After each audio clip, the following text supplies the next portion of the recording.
G'day YouTube, my name's Lance. Welcome to Bundy Bear's Shed. Well, the weather report. Look, we're 12, 13, 14 in the evening. It was a little bit warmer last night, but the mornings are cool. You're looking for the covers. But through the day, there's areas now where we're starting to just touch on 30 last Saturday, I think it was. And so we're high 20s, mid to high 20s anyway. So, 27, 29, 30 sort of thing last weekend. So this last weekend gone. So look, it was really nice. Saturday was a beautiful day.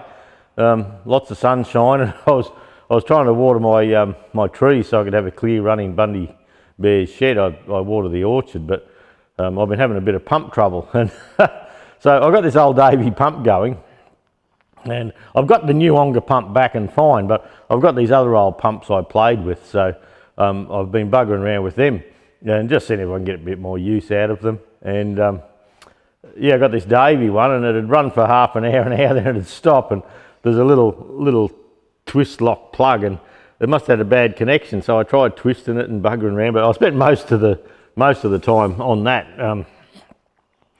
And so I didn't actually get any filming done Saturday. The day just disappeared by the time I was mucking around with pumps and things like that, and the kids came out and things like that, so that day disappeared. So yesterday, Sunday,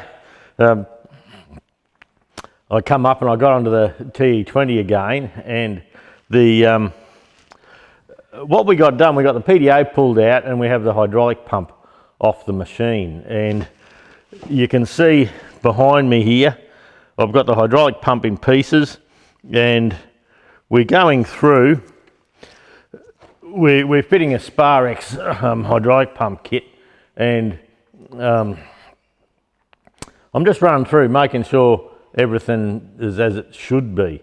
What I find over time, sometimes some of the companies have a good product and then a little later on something changes in it. So I haven't fitted one of these pump kits with the O-rings in the housing here for a long time, and well, and I can't actually remember doing one for ages now, but anyway, that's another story. So we're doing that, and the kit is where are we here?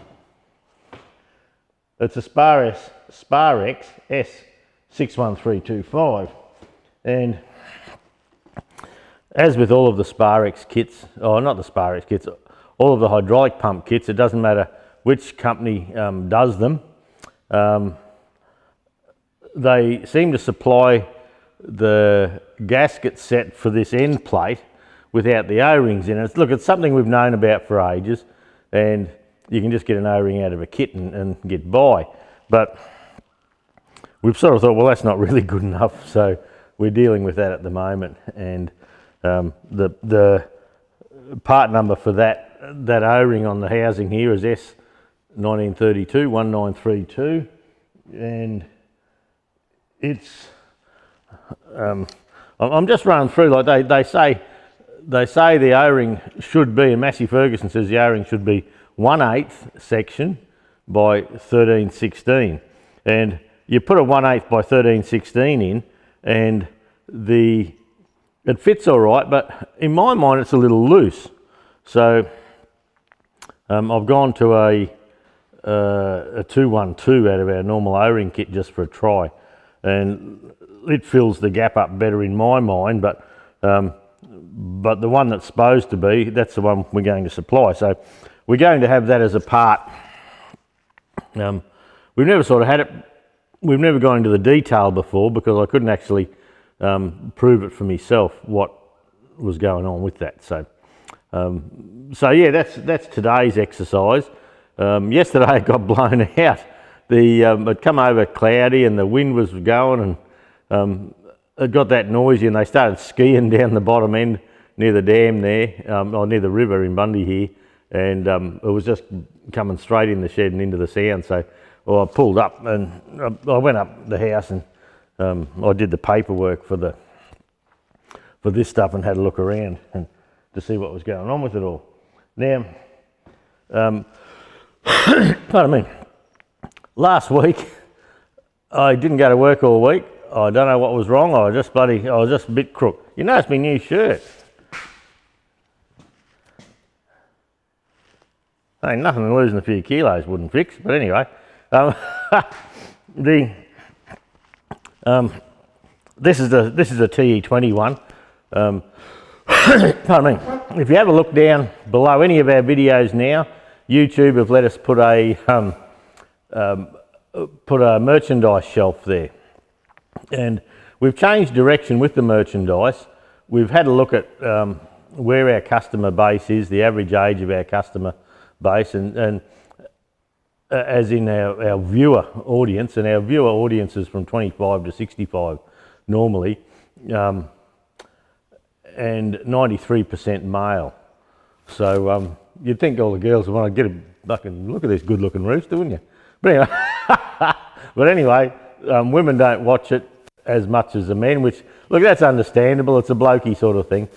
And then 54% of all views come out of America for Bundy Bear's Shed, and England and Australia are level pegging at around 15% of the total views on the channel.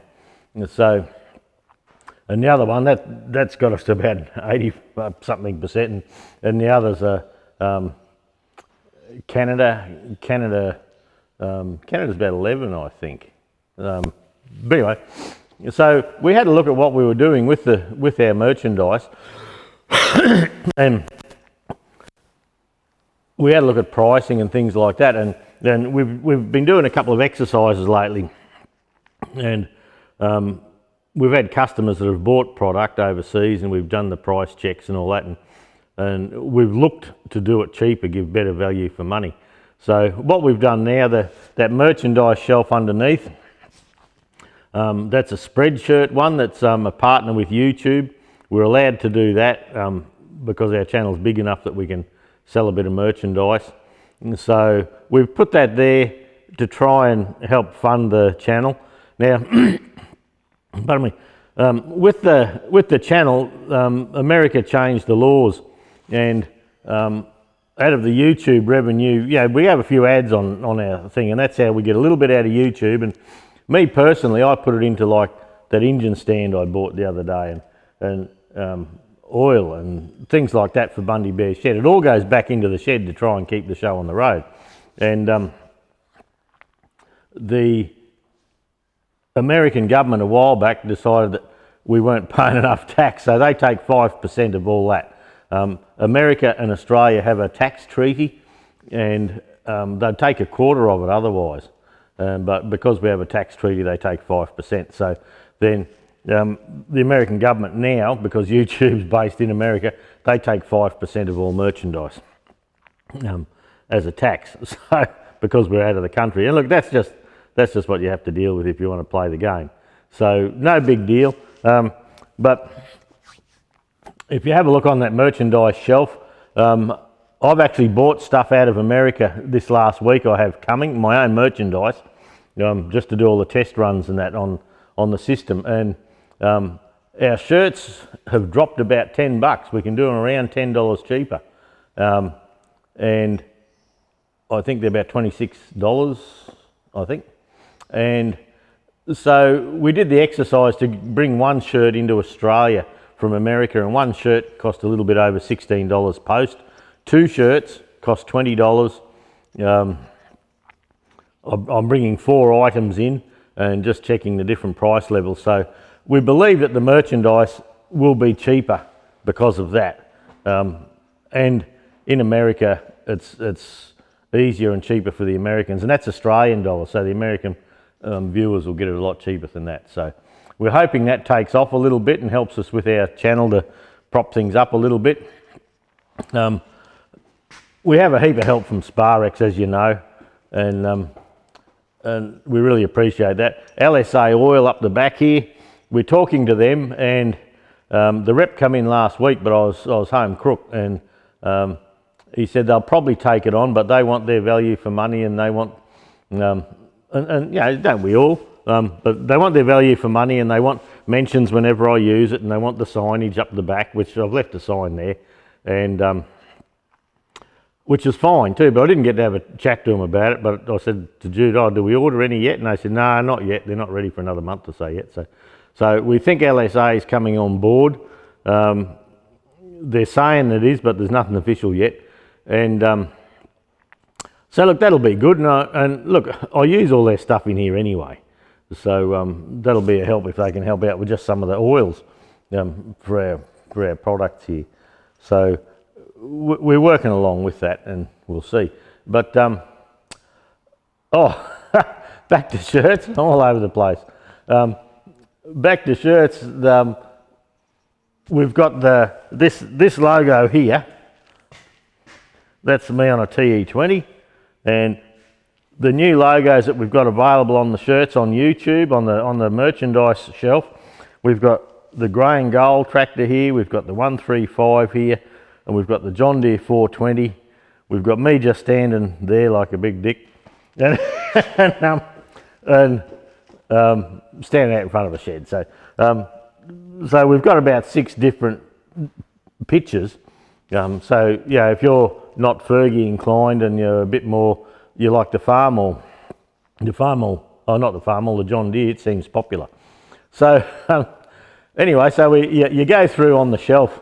You may or may not know this, but anyway, you go through on the shelf and you put your logo in. Then they say, well, that logo is acceptable for this product, that product, that product, that product. So we went through, and there's about 25 to 30 different products with each logo. So I went through and I found like a cheap t-shirt. We found a slightly more expensive t-shirt. There's a larger, the larger bloke t-shirts for fat pricks like me. We've done a ladies t-shirt. We've done a ladies v-neck t-shirt. Ladies like that sometime, I'm told. We've done polo shirts with the little logo, and so you can have like the John Deere logo, the whatever, with the Bundy Bear shed bit on it.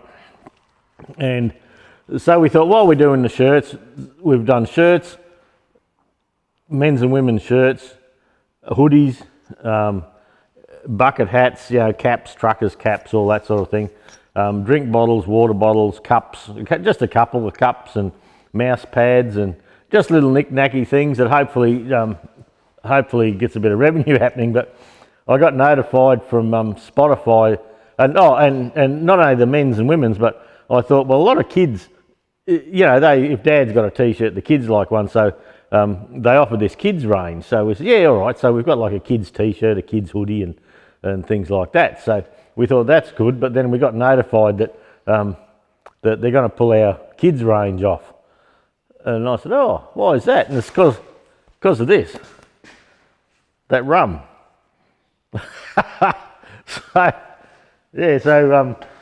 So having a t-shirt with a rum on it, that's not appropriate for kids. And look, fair enough, I can see where they're coming from. I didn't give that a thought, So anyway, that's something interesting. So Westy from Pointer Design that does our stuff, we're going to have a chat to Westy again, and seeing as he's done most of it, we may try and change this rum just for the kids range. We might try and change this rum to like a Macca's milkshake with a straw out the top or something like that. That sort of thing, like a paper cup with a clip top lid and a straw hanging out. And look, Westy, he's got the main bit done up. He probably won't charge a lot for that. So we might look at that. But the bloody puddles you fall into, doesn't matter. So we'll get there. But I just mentioned before, last week I didn't go to work at all. I was in the shed last weekend and I wasn't 100%. And Tuesday I come to go to work and I said to the missus, I'm not going to bloody work today.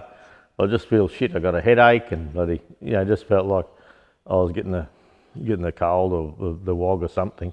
And my young bloke Tim had a week off work with it, and so I just presumed I was having my turn. So all last week I'd hop out of the bed of a morning and I would just have a cracker of a headache. And I normally have Panadol Osteo for my from overlifting over the years. I've the disc in my back is sort of crushed down the bottom there. So I managed that with Panadol Osteo. And so I have a couple of Panadol Osteo of a morning, and well, I went, but I just had this cracking headache and couldn't work. And down my chest here, it felt like there was something. I was coughing, and when I coughed, I got this sore patch in here.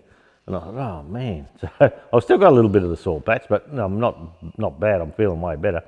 Last few mornings I've woken up without a headache. So, yeah, I just couldn't, couldn't work out what it was. And I said to Jude, like I might be getting old. I had a couple of weekends playing up with the mates, and I said, perhaps I'm too old for that.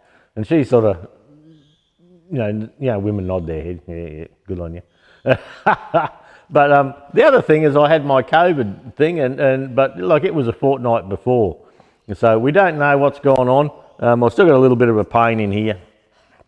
Nothing serious. And the headaches are gone, so I'm heading out the other end. So last week I stayed home. Didn't come up the shed here much. I just felt like shit. And but I did other things. I did jobs for Jude and things like that. Last Monday, before I went home, I made sure I swept the shed out. I pressure cleaned all the floor. I picked everything up. So Plasma Dave, shed is still smick, mate. Still good, all pressure cleaned out, everything picked up. I was hoping through the week to bring the grey one in and split it and do that throw-out bearing, but I just wasn't up to it. And so yeah, yesterday I come up and I thought, well, this TE20, I've got the pump kit here. I've got all the parts I need. I might just do that. It's not a difficult job. It's a bench job, and I mean, it may go well. So that's what we're trying to get out this week. So there was only the stew and one video last week, and I wasn't up to doing the rest really. And I'd pretty well caught up. Don't forget, on the Bundy Bear's Shed Facebook page, we're having a little competition for the splitting trolleys. If you've got a splitting trolley and you'd like to join the competition and get a bit of merch sent your way, yeah, look, do that. Put it out there. It's just a bit of fun. And at the end of probably end of September or something like that, we'll just see who's got the most likes, and whoever got the most likes, they get a little package coming their way, and we'll have a bit of fun. So it's just a little fun thing. Put something back, and we'll see how we go. Now, while I was crook last week, I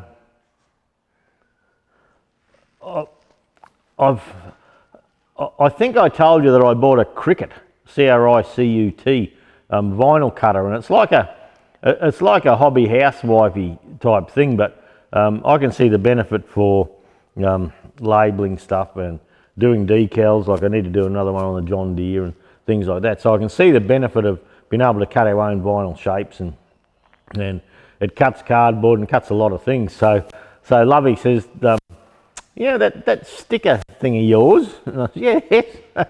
She said, I've got a lot of old Makona bottles in the pantry, and my missus likes using the old coffee Makona bottles. So they've got a great lid on them. And she has them in the pantry, and she was just writing on the front of them with Nico. And she said, you reckon you can make a sticker and put some nice labels on there for me? And I said, yeah, all right. So while I was home, buddy, diddling around, I thought I'd give it a go. So here's one I did. I just brought this one up to show you. So we've done the coffee grounds, and I did about 25 pots. She's got little ones with sugar in them that we take camping, and she's got corn flour, and we've got the granulated coffee and tea bags and peppermint tea bags and chamomile tea bags, and yeah, we're a bit herby sometimes. Well, Jude is. So yeah, so that come out all right. So that kept me busy at the kitchen table a bit when I was feeling up to it. And the granddaughter, we did a couple of little hearts for her school books and her lunch box and things like that. And the grandson, young Arrow, I designed these things, which was a good thing. You get a heart, then you got to take the piece out of the heart and fit a bit of running writing in and all that. So look, it's an interesting exercise. It's a bit of fun to do, and it's all about learning. So yeah, like they come out all right. This one here, where I've welded it, they call it welding. when you actually print it, there's a couple of little lines come out, so I have to deal with that, so it's not quite 100%. So there you go. The little crisscross pattern on the top here, that's transfer tape. So it gives you, you peel the paper back off, and the sticker is stuck to this transfer tape, and then it's got lines on it that you can line it up with something. So anyway, so we did that, and and on eBay we got a couple of like squeegees, a couple of rubbers for, you know, taking bubbles out of stickers and that, and you get a little kit for, I don't know, I can't remember what it was, but and these this is like a velvet type end on it, and this is almost Velcro-y, you know, the soft part of Velcro, not the hook, and yeah, you just run it across the sticker and away you go, and these bits are replaceable, so we've got a couple of them on the go. I mean, so and so with our laser, with that laser cutter I bought that worked for doing gaskets, I've cut out the young bloke, you know, a couple of dinosaurs and things like that, you know, just out of a bit of MDF, 3mm MDF. So the other day we cleaned up Jude's office at home, her home office, because where I used to put my computer in my shipping container there on the bench, I'm finding it a pain in the arse, because wherever I have it there with the monitor and all that sort of thing, I've got to shift everything to do anything on the bench. So we've got a table in Jude's office now, and we share the office. So so anyway, she's into oils, you know, the doTERRA oils, the you know, the health oils and all that sort of stuff, and essential oils is the word I'm looking for. And Jude and her friends like to play with that stuff, and so I bought her a box ages ago, and you can fit about 80 bottles in there, but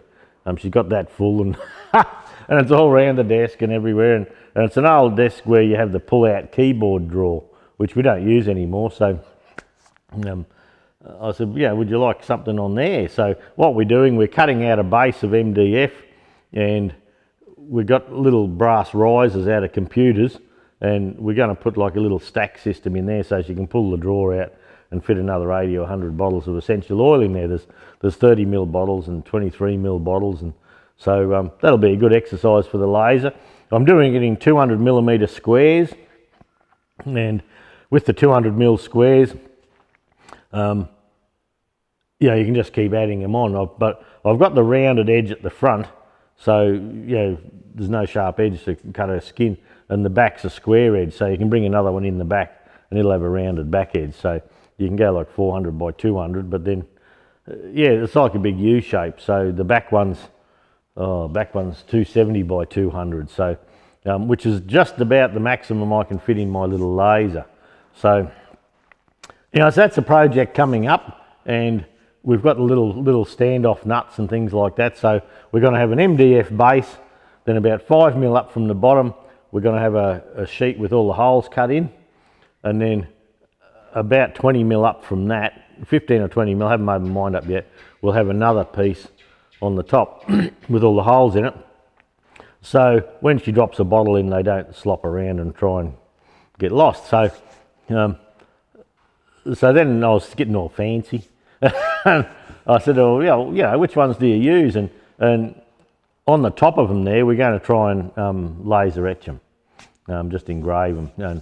And so as a tea tree or something like that, we're going to try and work out a font that we can do quickly and clearly. And if I stuff it up, I'll just turn it over and you won't ever see it. Ha! Bargain.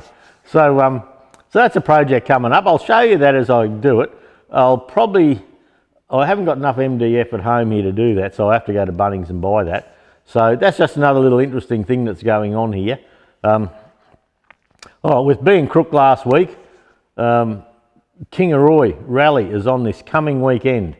It's a great rally, but you know, I've still got this little something there, and we've decided it's not a sensible thing to go. In this COVID age, you know, you go to these places and share your love and share your bloody wogs too. So so we're not going to go. We think it's just not sensible to go, which is a shame, because I haven't been to a show in bloody ages, and I was really getting a bit excited I was going to load the 135 up and go. It's ready to go. I still have to do a little bit of headlight wiring, but you know, to go to the shaft's fine. But so look, we're going to miss that. We won't see you there, which is just a shame. But it's just in these times we live in. Yeah, you don't want to go sharing whatever dog's disease you got. So we'll see how we go. But we won't be there. All right, I better get going. I better get stuck into this. I better take my bloody shirt off and put my work shirt on. Look like I'm ready for business at least. And that's the stew for this week. Jump down and buy some merch if you feel like it. If not, watch some ads or share the channel out. We're trying to grow the channel a bit, and we're just starting on the. We've had an Instagram page for ages, which I haven't used much. I just not sure. I wasn't sure how to use it properly, and I don't even use the Facebook properly, probably. So we're going to try and put stuff on Instagram as well, and just bring the whole show along, because we found when some of these suppliers and that are looking at you to see if they'd like to help you out or you know, work in with you, the first thing they say is, how many Instagram followers do you have? And I said, oh, I had 89. So anyway, long drop from the others. So anyway, so we're out there on Instagram. We're putting that along now. I'm trying to do little pictures every day or so and just get the interest up out there. We're a little niche industry, so we can't expect too much, but it's we just want to make the most of it as we go. So, okay, that's it. I'll stop talking. Have a great week, everyone. Stay safe. Get rid of this COVID bullshit. You feel like you need vaccinating, go and get vaccinated. Hope you don't get bit. Well, I don't know if that's what caused it or not. But anyway, have a good week, everyone. We'll catch you next week. Thanks for dropping by. Okay, just a little add-on to the stew this week. This bastard won't shut up. If you watch anything to do with machining in Australia, there's a channel called Mark Pressler, and he's got a little channel where he does machining and bits and pieces. And he contacted me last night. He's in Western Noosa on the Sunshine Coast a bit. He's got a lovely little TE20 Fergie for sale with the blade and a bucket on the back. It's on Gumtree, so have a look on Gumtree. It's $4,000, but it's a tidy looking tractor. It's got a lovely rear blade goes with it, I think. By the look of it, it's got like a back scoop sort of thing. Few bits and pieces with it, but it looks in good nick. And if you watch Presso's channel, he's not on Facebook at all, but if you watch his channel, you'll know he's a fussy bugger, and I'm sure there'll be nothing wrong with that tractor. It looks nice, and he's got the mechanical aptitude to keep it in good nick, and it looks like it's in good nick. So if you're interested, jump over to Gumtree, have a look for TE20 on the Sunshine Coast, Queensland, and it's there. So I just thought I'd pop that out there. I said to Presso last night, he Instagram messaged me and asked me did I know anyone that wanted to buy it, and I said, oh look, I don't, but put it on Facebook Marketplace. That seems to be a pretty popular thing, and he doesn't have Facebook at all. So yeah, he's on Instagram, but have a look at Gumtree Australia for this nice little TE20. This is a community service announcement for Presso. Catch you next week. See yous.